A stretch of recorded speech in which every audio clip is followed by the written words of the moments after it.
International and Indian finance market எப்படி இருந்ததுன்னு ஒரு சின்ன ரிவ்யூ தான். இன்றைக்கி இன்டர்நேஷ்னல் மார்க்கெட் கொஞ்சம் பாசிட்டிவாக இருந்தது. அதில் யூஎஸ் டாலர் இண்டெக்ஸ் இப்போ ட்ரேட் பண்ணிகிட்டு இருக்கு -0.2%.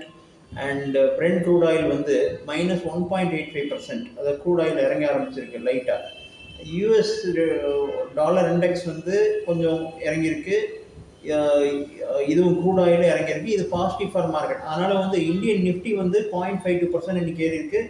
பேங்க் நிஃப்டி 2% ஏறி இருக்குது. பேங்க் நிஃப்டி 2% ஏறதுக்கு ரீசன் வந்து வர 17 இன்ட்ரெஸ்ட் ரேட் கட் பண்ணலாம், அதாவது US federal reserve American central வங்கி வட்டி விகிதத்தை கம்மி செய்யலாம் என்கின்ற ஒரு எதிர்பார்ப்புன்னு நினைக்கிறேன். அதனால தான் பேங்க் நிஃப்டி வந்து நிஃப்டி விட அதிகமாக பர்ஃபார்ம் பண்ணியிருக்கு. ஸோ மற்றபடி இன்டர்நேஷ்னல் சில்வர் மார்க்கெட் பார்த்தீங்கன்னா 0.03%. அண்ட் கோல்டு மார்க்கெட் பார்த்தீங்கன்னா 0.01%. இதில் கோல்டு அண்ட் சில்வர் தான் ரொம்ப பேர் ஃபாலோ பண்ணுவாங்க.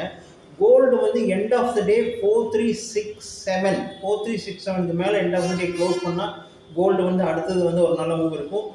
USD INR, Indian USD INR வந்து -2%. ஸோ யூஎஸ்டி ஐஎன்ஆர் வந்து ஏன் குறையுது அப்படின்னா, எகெயின் இந்த ஃபெடரல் ரிசர்வ் ஏதாவது இன்ட்ரெஸ்ட் ரேட் ரிவைஸ் பண்ணலாம், டோன் வந்து ஹாக்கிஷாக இருக்கலாம், டவிஷாக இருக்கலாங்கிற எக்ஸ்பெக்டேஷனில் தான்.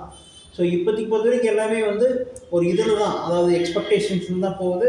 பட் மார்க்கெட் வந்து ரெக்கவரி, கோல்டு அண்ட் சில்வரும் ரெக்கவரி மோடில் இருக்குது. ஐ திங்க் கோல்டு வந்து நான் சொன்ன மாதிரி 4365 மேலே end of the day close பண்ணினா, இன்டர்நேஷ்னல் மார்க்கெட் நான் சொல்கிறது, not Indian market, international market 4367 அந்த ரேஞ்சுக்கு மேலே க்ளோஸ் பண்ணால் நெக்ஸ்ட் மூவ் இருக்கும்.